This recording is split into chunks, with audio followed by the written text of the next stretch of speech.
Saya kasih tahu, kalau perut kita gemuk, itu apa yang terjadi sebenarnya? Yang terjadi adalah kita memiliki yang namanya tabungan yang besar. Ya, kalau kita punya tabungan besar di bank itu berupa uang. Kalau kita punya tabungan besar di perut berupa apa? Berupa apa? Energi. Ya, berupa energi. Jadi tabungan energi kita besar. Itu yang saya sering katakan teman-teman sekalian. Mulai besok tanggal 6 Mei, kalau teman-teman tahu mungkin belum dengar ya dari detik.com atau apa ya.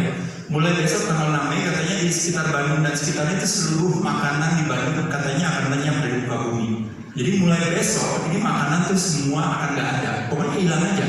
Nah ketika hal itu benar-benar terjadi bukan hoax, maka orang yang gemuk umurnya paling panjang. Boleh tepuk tangan dulu. Jadi teman-teman sekali lagi yang merasa perutnya gemuk jangan pernah kecil hati karena tabungan energinya banyak.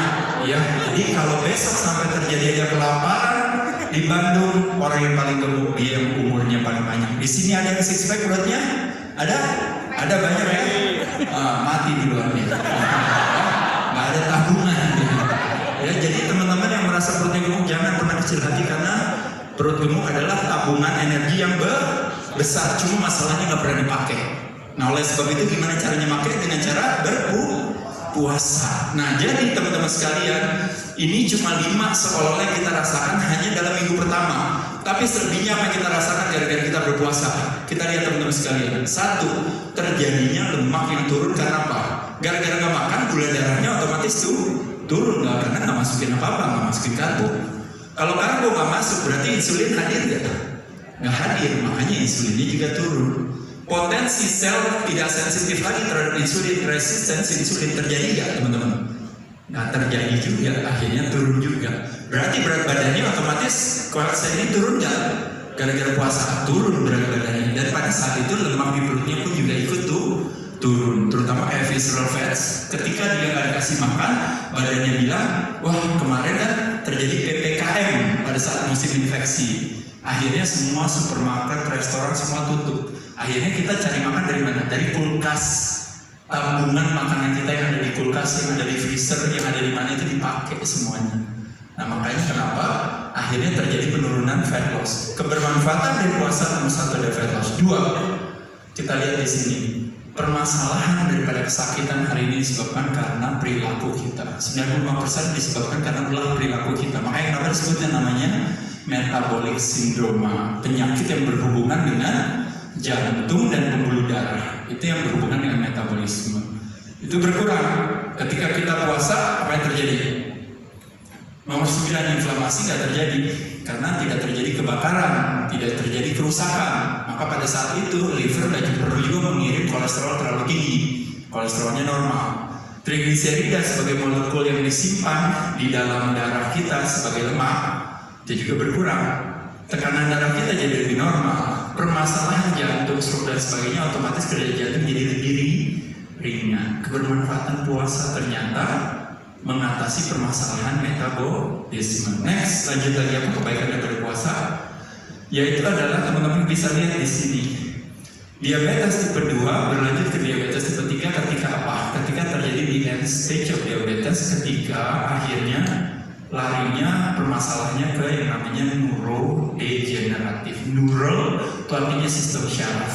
Terjadi degeneratif. Yang tadinya berfungsi sekarang nggak berfungsi.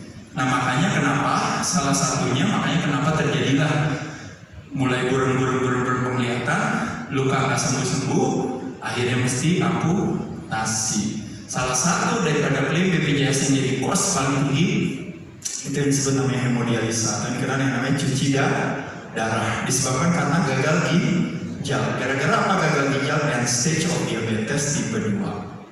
Jadi bukan gara-gara makan protein kebanyakan, tapi gara-gara makan karbo kebanyakan. Ya, dengan puasa kita bisa menurunkan potensi tersebut. Ya, oke, lanjut lagi. Nah, ternyata badan kita ketika nggak dikasih makan, dia menciptakan kecerdasan sendiri. Teman-teman silakan boleh Google karya daripada Dr. Christian de Duve dan karya daripada Dr. Osumi Yoshinori. yang mendapatkan hadiah Nobel, satu di tahun 2016, satu di tahun 1968 tentang autofagi. Pahami ya teman-teman sekalian? Ketika nggak makan, kita nggak dikasih makan selama 18 jam, apa yang terjadi dengan badan kita? Semua sel-sel yang ada di badan kita yang dianggap tua, yang dianggap rusak, yang dianggap tidak dipakai, akhirnya diidentifikasi sebagai yang namanya autofagosum. Diambil, dikirim ke dalam yang namanya site daur ulang yang disebut namanya lisosom. Di daur ulang itu, didaur ulang semuanya sel yang tadi rusak tadi dibuat menjadi material perbaikan untuk akhirnya terbentuklah asam amino baru dan free fatty acid baru. Jadi teman-teman, karya autofagi dari Dr. Christian Ledouv dan Osumi Yoshinori, silakan teman-teman Google sendiri ya. Jadi kalau ini saya lebih kepada kepanjangan mulutnya daripada mereka aja. Ya, silakan teman-teman, betapa kebermanfaatannya. Nah, selain itu juga teman-teman bisa lihat di sini. Salah satu daripada kalau kita berbicara otak kita hidupnya dari apa teman-teman sekalian? Hidupnya dari salah satunya itu adalah yang disebut namanya signal. Jadi otak kita hidup dari signal. 90% signal datangnya dari mana? Dari gerakan. Nah, gerakan yang paling ultimate yang bisa membantu memberikan signal atau makanan kepada otak kita adalah apa? Olahraga. Salah satu olahraga yang paling ultimate dalam urusan gerakan adalah latihan pengencangan otot rangka. Itu makanya kenapa semakin tua kita, semakin kebutuhan kita latihan beban semakin besar. Itu yang menjadi salah satu proposal saya juga hari ini kepada bapak-bapak, terutama yang udah di atas 50 tahun seperti saya, Manula Pratama dan Manula apalagi yang lainnya ya. Jadi kalau bisa jangan tinggalin latihan beban ya, karena ketika latihan beban ditinggalin, otot mengecil, tulang melemah, gerak menjadi lebih sedikit, gerak sedikit, lemak menjadi meningkat. Ketika lemak meningkat, akhirnya apa? Tekanan darah, gula darah, kolesterol, kekentalan darah, semua yang lain yang berhubungan dengan jantung dan pembuluh darah akhirnya bermasalah. Tapi sibuknya kita bukan menyelesaikan akar permasalahannya dengan bilang, oh iya ya, ada satu kegiatan yang bisa saya lakukan. Tapi yang kita lakukan adalah apa? Obat buat turunin gula darah. Akhirnya pakailah metformin itu. Obat buat apa? Kolesterol. Akhirnya pakai statin drug dan silipitorid itu. Apalagi pakai aspirin buat pengencer darah. Medikasi sama sekali tidak salah. Kenapa? Karena medikasi tujuannya adalah meredakan gejala. Jadi ketika gejala diredakan, berarti kita dikasih kesempatan buat tarik nafas buat merubah perilaku kita. Pelan-pelan nanti obatnya boleh dikurangi. Ya, tapi kalau kebalikannya makin tua, obatnya malah makin ditambah, dosisnya makin banyak, side effect-nya makin tinggi, badan kita makin lemah. Dan ketika kita kenapa-napa, akhirnya keluarlah kata kunci, kita semua sudah berusaha, tapi Tuhan yang menentukan. Ya, jadi sekali lagi teman-teman sekalian, nasib kesehatan kita di tangan diri kita sendiri ya teman-teman ya. Lanjut lagi kita, nah itu BDNF, Brain-derived neurotrophic factor, dan human growth hormone adalah salah satu daripada modalitas makanan otak kita, karena itu hubungannya dengan yang namanya creation of yang namanya sinapsis, connection antara satu sel otak dengan sel-sel yang lain, 5.000 sampai ke 10.000 brain cells yang lain. Nah itu makanannya didapatnya dari apa? Didapatnya dari push up, didapatnya dari plank, didapatnya dari squat, didapatnya dari berbagai aktivitas itu teman-teman. Jadi sekali lagi jangan salah paham, latihan beban tujuannya bukan buat berotot. Latihan beban tujuannya adalah buat the art of survival, supaya kita bisa tetap aktif sampai tua ya teman-teman sekalian ya. Jadi apalagi di sini teman-teman yang cewek, apalagi Mas Ari nggak mau saya nggak mau berotot. Tema hari ini saya kasih tahu, good newsnya adalah jangan khawatir buat cewek yang takut berotot, nggak mau berotot, dia khawatir. Kenapa? Karena otot juga nggak mau sama kita, ya. Jadi nggak usah khawatir, ya.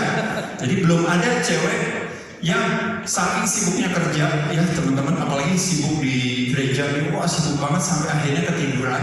Pagi-pagi bangun dia kaget gini, bangun kaget. Kenapa saya berotot seperti ini gitu? Nggak ada cewek Yang bangun tiba-tiba kaget, dia kenapa berotot seperti itu. Tapi yang ada ketika dia bangun, kenapa saya bukan berotot seperti ini, tapi kenapa saya berlemak seperti ini, karena lemak teman setia kita. Ya, paham ya teman sekalian ya. Jadi otot dia seperti uang, nyarinya susah.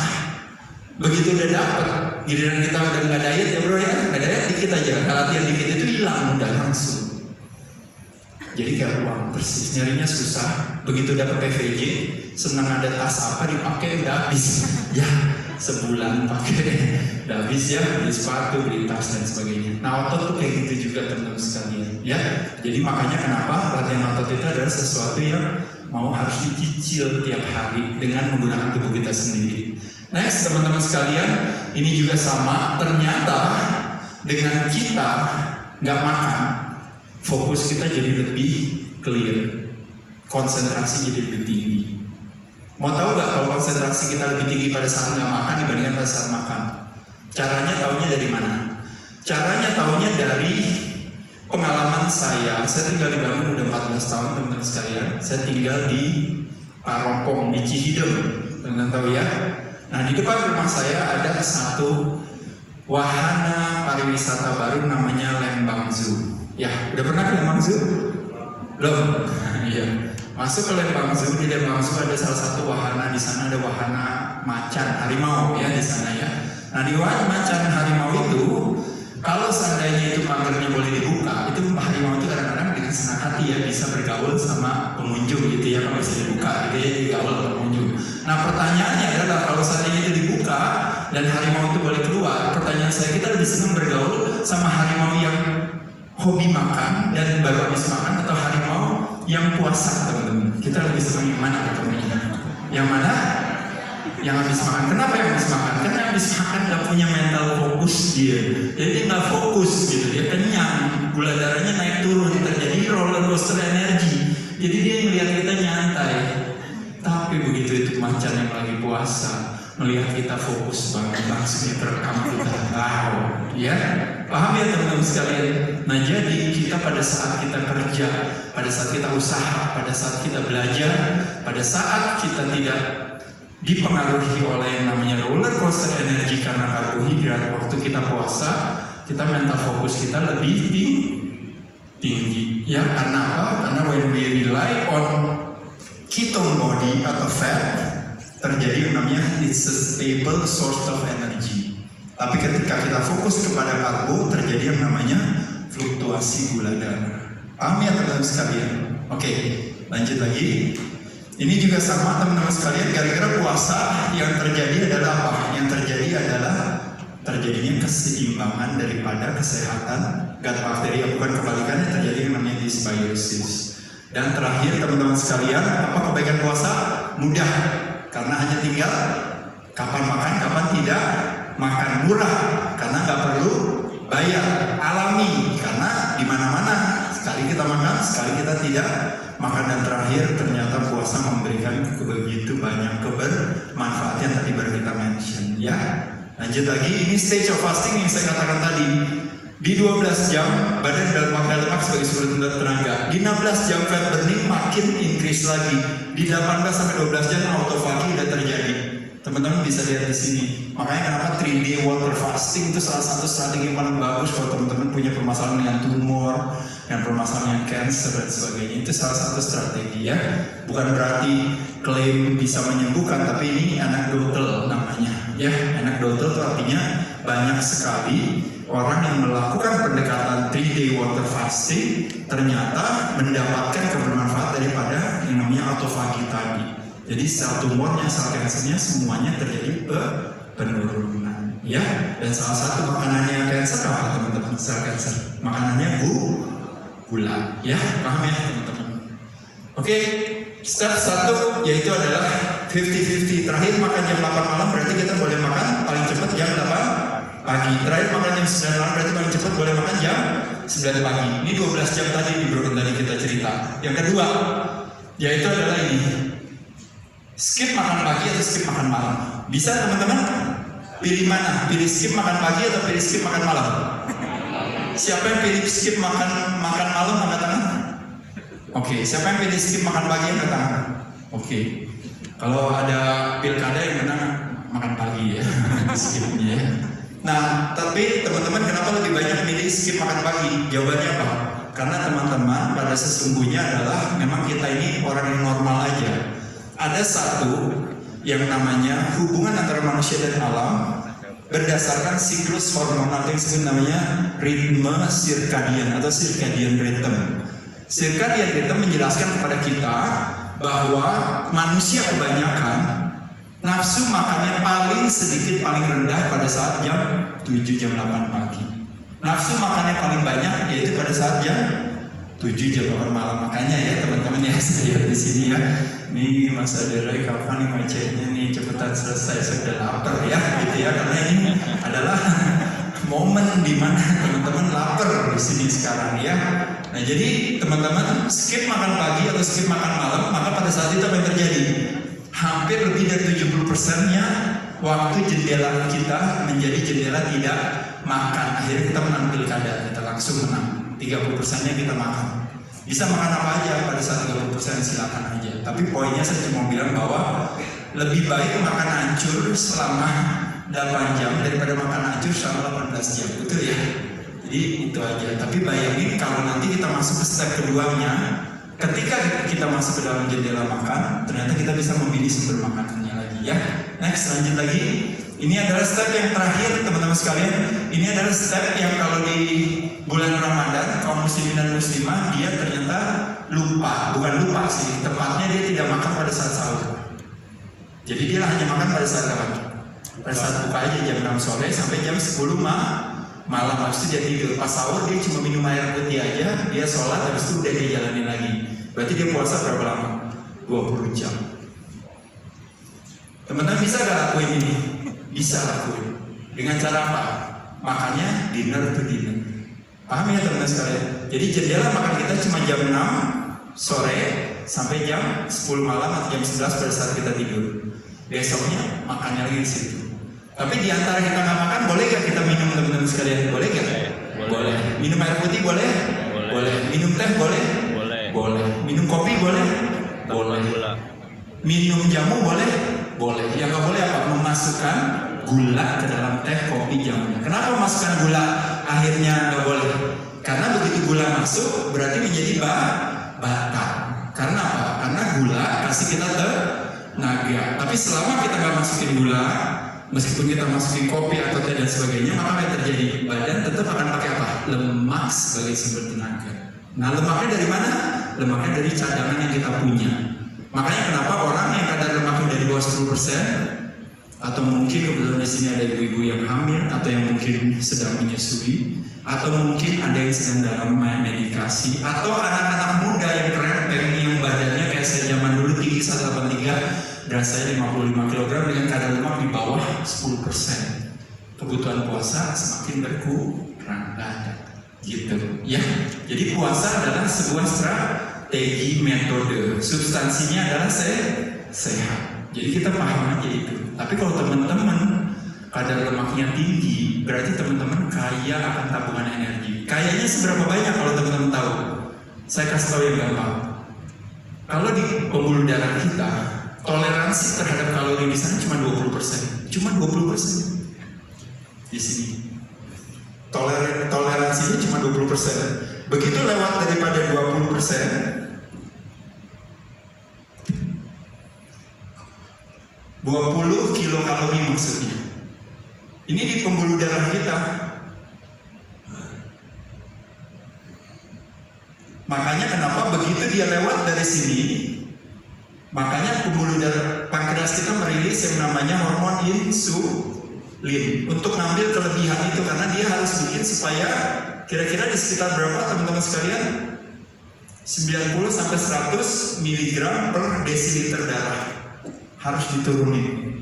Nah, waktu dia nurunin ini, baru dia pindahin ke yang namanya tangki tempat penampungan daripada kelebihan gula tersebut. Tangki penampungan tersebut yang namanya apa? Glikogen. Adanya di mana? Adanya di hati, liver namanya. Yang kedua adanya di otot rangka. Liver kurang lebih sekitar 100-an, otot rangka sekitar 1.500-an sampai 1.800. Teman-teman bisa lihat dari sini, dari pelajaran ini. Jadi waktu teman-teman makan somai, makan bakmi, makan bakso, makan kue tiaw, makan nasi goreng, mie goreng, mie ayam, nasi uduk, otomatis kalori yang masuk ke dalam pembuluh darah kita naik dari ini. Naik, makanya insulin hadir, dia taruh langsung di glikogen. Di liver terbatas, kecil, akhirnya dia taruh di otot. Cuma teman-teman di sini nggak pernah latihan otot, ototnya kecil. Makanya akhirnya ditaruhlah di satu tempat. Udah mas, di toko sebelah aja, di sana semua diterima. Ya, di sana semua diterima. Yaitu di mana teman-teman sekalian? Di mana? Sel lemak. Jadi teman-teman bisa lihat, cuma 20 kalori. Di sini 1.500 sampai 1.800 kalori. Di sini berapa teman-teman kapasitasnya lemak kita? Berapa? Tak terhingga. Tahu 1 kilo berapa pound? Siapa yang tahu? Berapa pound? 2,2 pound. 1 pound itu setara dengan berapa kalori teman-teman sekalian? Kalau kita punya 1 pound lemak, setara dengan berapa kalori teman-teman? 3.500 kilokalori. Jadi 3.500 kilokalori dikalikan 2,2, nah itu baru 1 kilo. Teman-teman di sini saya yakin pasti punya cadangan lebih dari 1 kilo lemaknya, betul ya? Jadi berapa teman-teman? Kira-kira berapa kilo? Banyak. Berarti kesimpulan teman-teman punya tabungan berapa? Tabungannya ratusan ribu sampai jutaan kalori. Jadi kalau sampai hari ini saya bilang teman-teman jangan makan, teman-teman jangan GR. Ya, karena apa? Karena jangan bilang Mas Ade, saya nggak boleh makan loh. Masa saya cuma dikasih 500 kalori? Masa saya disuruh puasa sehari? Jawabannya, Mas itu punya tabungan jutaan. Jadi nggak dikasih makan 2.000 kalori sehari nggak kenapa-napa. Karena apa? Karena punya tabungan. Itu yang disebut dengan namanya counter regulasi hormonal yang diciptakan oleh badan untuk membuat yang namanya homeostatis, keseimbangan. Paham ya teman-teman sekalian? Jadi semakin banyak tabungan energi kita sebenarnya nggak takut untuk menjadikan puasa sebagai salah satu strategi yang baik bagi kita. Ya, kurang lebih itu. Oke, lanjut lagi. Step kedua yaitu kontrol karbo. Nah teman-teman kita lihat di sini apa bedanya yang merah sama yang hijau teman-teman? Bedanya apa? Bedanya adalah yang merah campur tangan manusianya lebih tinggi, yang hijau campur tangan pencipta kita atau alam semesta lebih banyak di sana. Jadi pilihlah sumber makanan yang bisa dipetik, bisa digali, bisa diambil ya, bukannya keluar dari kaleng, dari kerdus, dari kemasan. Ya, itu aja. Bukan berarti nggak boleh ya, sekali-sekali nggak apa-apa. Next, prioritas protein step nomor 3 di jendela buka kita, yaitu adalah apa? Teman-teman kita lihat di sini fungsi protein begitu banyak kebermanfaatannya ya, bukan cuma buat otot tapi juga buat yang lain-lainnya ya, teman-teman tahu di sini. Nah, teman-teman kita lihat di sini sumbernya bisa dari hewani dan nabati. Masing-masing punya kelebihan. Kelebihannya nabati adalah apa? Memberikan kemudahan bagi kita untuk mencernanya. Jadi tidak membutuhkan tingkat keasaman untuk mengaktifasi enzim. Makanya kita bisa konsumsi dari nabati. Tapi kelebihannya daripada hewani adalah apa? Profil amino acid yang esensialnya lebih tinggi, lebih lengkap profilnya dibandingkan dengan yang nabati. Jadi variasi, kombinasi, rotasi. Protein kebutuhannya sehari berapa teman-teman sekalian? Ya tinggal silakan aja, pilih-pilih sendiri. Boleh dikalikan 1 berat badan, boleh dikalikan 1,5 berat badan, boleh dikalikan 2, maupun juga kalau bingung, udah setiap kali saya makan kurang lebih 30 gram protein per mealnya. Berlaku bagi siapa? Pria, wanita, tua, muda, kaya, dan ya kalau yang miskin tapi punya uang ya, gitu ya. Nah, jadi sama gitu ya. Oke, lanjut lagi. Nah, pilih lemak yang alami, maksudnya teman-teman sekalian kita dapatkannya sebenarnya dari protein. Dari lemak ini semuanya bagus sebenarnya teman-teman sekalian. Ada satu keunikan, ternyata butter itu sebenarnya bagus sekali malah, ya. Kayak misalnya santan itu sebenarnya baik, bagus, gak ada masalah. Di atas itu sebenarnya bagus. Yang nggak bagus di sini adalah yang polyunsaturated fats yang mengandung omega 6 yang tinggi karena itu proinflamasi. Alasannya kenapa? Corn oil, sunflower, canola oil, vegetable oils itu diproses dengan pemanasan yang tinggi dalam jangka waktu yang lama sehingga terjadi toxicity di sana. Jadi bukan salah vegetable tapi salah prosesnya. Jadi teman-teman sekalian, izin bahwa memang di satu sisi di Indonesia ketika terjadi kelangkaan minyak goreng menjadi sebuah musibah, tapi di sisi lain menjadi sebuah berkah karena kita tidak terpapar dengan salah satu enemy nomor 1 daripada inflamasi di badan kita, minyak goreng, Pak. Ya, jadi itu bukan ide baik. Lanjut lagi, sumbernya ini manfaat daripada lemak tadi ya. Nah, sumbernya bisa dapat dari mana aja? Teman-teman bisa lihat di sini ya. Oh, berarti alpukat bagus, mulai besok saya pesan es teler. Enggak, ya paham ya teman-teman ya. Alpukatnya bagus, yang nggak bagus teman-temannya. Ya, teman-temannya siapa? Teman-temannya Bu. Susu kental manis ya. Siapa lagi? Sirup ya, apalagi ya, gula pasir dan sebagainya. Dark coklat bagus, boleh di atas 70% aja ya, kalau boleh ya. Oke, lanjut lagi. Nah, ini step yang terakhir yang nomor 5 yaitu adalah melakukan aktivitas latihan beban pada saat perut kosong. Nah, jadi teman-teman sekalian kita lihat alasan kenapa perut kosong. Karena ketika perut kosong kita melakukan aktivitas, badan makan lemak sebagai sumber tenaga. Nah, kapan terjadi kalau kita kardio menggunakan lemak sebagai sumber tenaga? Terjadi minimal 60% daripada maksimal detak nadi kita per menit. Detak nadi kita per menit 220 dikurangi umur. 60%-nya itu kita masuk ke dalam yang namanya zona pembakaran lemak. Itu kita bisa capai dalam waktu berapa? 20-30 menit. Makanya bapak-bapak ibu-ibu di sini ketemu saya ceritanya kemarin pagi, Mas Ade, halo apa kabar? Mas Ade nanti katanya mau seminar ya di gereja saya. Oh iya, aku tahu, iya. Saya lihat ada posternya. Oh iya. Lagi ngapain Mas? Saya lagi lari nih. Kemarin baru habis makan kue tiaw, sama makan bakso, sama makan pempek. Saya feel guilty, makanya saya lari pagi. Berarti saya tanya Masnya sama Mbaknya, Mas sama Mbak kenapa lari? Iya karena saya mau bakar apa? Mau bakar lemak. Pertanyaan saya, Mas, Mbak tahu dari mana kalau lari kita membakar lemak? Jawabannya dari apa? Tahu dari mana saya membakar lemak pada saat saya lari? Hanya pada saat apa? Pada saat saya masuk ke dalam zona pembakaran lemak. Ternyata zona pembakaran lemak hanya baru terjadi pada saat apa? Setelah 30 menit kita lari. 30 menit kita lari, kita bakar apa dulu nomor 1? Bakar gula. Gulanya ngedrop. Kalau kita nggak perut kosong, kita butuh waktu setengah jam buat bakar gula yang kita makan. 30 menit kita bakar gula. Setelah 30 menit gulanya turun, baru badan pakai lemak sebagai sumber tenaga karena kita masuk ke dalam namanya 60% daripada zona pembakaran kalori kita. Teman-teman sekalian, saya mau kasih tahu sama teman-teman sekalian. Nah, yang uniknya teman-teman, kebanyakan dari kita olahraga setiap hari kan.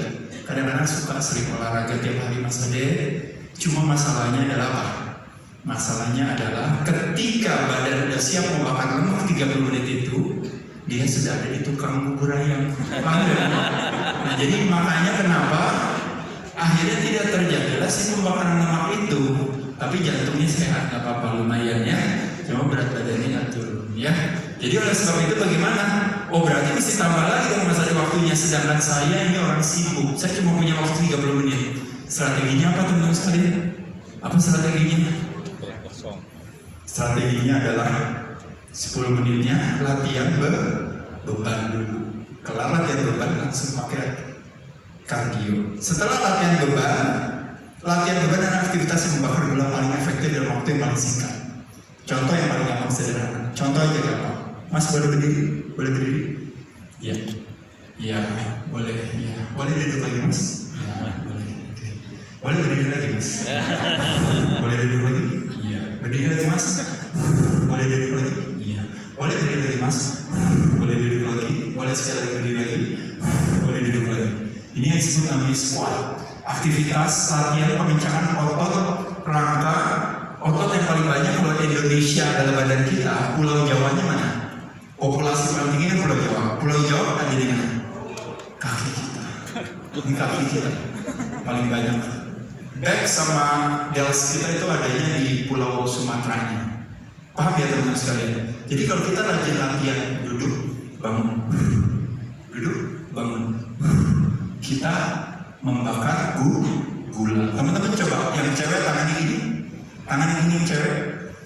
Mulai ya, saya hitung 1, 2, 3, remes yang kenceng, lalu tahan kencengin. Jadi ini gini, tahan kencengin, tahan ototnya, jangan tahan napasnya ya, jangan tahan napas, tahan ototnya ya.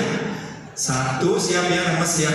Bayangin suami yang ngeselin ya. 1, 2, 3, tahan. Ini namanya statik kontraksi teman-teman sekalian. Tahan, ini namanya kalau anak binaraga dia nge-post kayak gini. Tahan. 5, 4, 3, tahan, kencengin lagi. 2, tahan, kencengin lagi. 1, tahan, berlepas. Apa yang kita lakukan pada saat kita melakukan aktivitas pengencangan otot rangka, yang terangsang kekuatannya adalah rangka, yang dibakar adalah gula. Teman-teman bayangin tadi saya suruh bangun berdiri kan cuma saya suruh 5 kali. Coba kalau saya suruh 30 kali, capek gak kira-kira? Pasti capek, gula darahnya langsung turun. Habis itu Mas langsung jalan di sini, naik turun lagi, itu udah langsung pakai lemak sebagai sumber tenaga. Kenapa hal itu terjadi? Karena gula darahnya ngedrop, kita pakai momentum itu untuk apa? Pakai lemak sebagai sumber tenaga. Makanya kenapa cardio exercise dilakukan di akhir setelah kita latihan beban. Atau kalau misalnya mau langsung cardio, berarti kita lakukan dengan fasted cardio atau perut kosong. Paham ya teman-teman sekalian ya? Jadi membuat cardio kita menjadi lebih optimal. Ya, oke, lanjut lagi. Teman-teman sekalian, ini yang tadi saya katakan tadi. Jenis-jenis cardio, teman-teman bisa di dalam ruangan dengan alat bantu, di luar ruangan, teman-teman juga kalau di Bandung pasti otomatis mudah. Atau senam-senam aerobik ya, yang aktivitasnya terorganisir. Nah teman-teman sekalian, ini manfaat latihan beban yang tadi saya katakan tadi.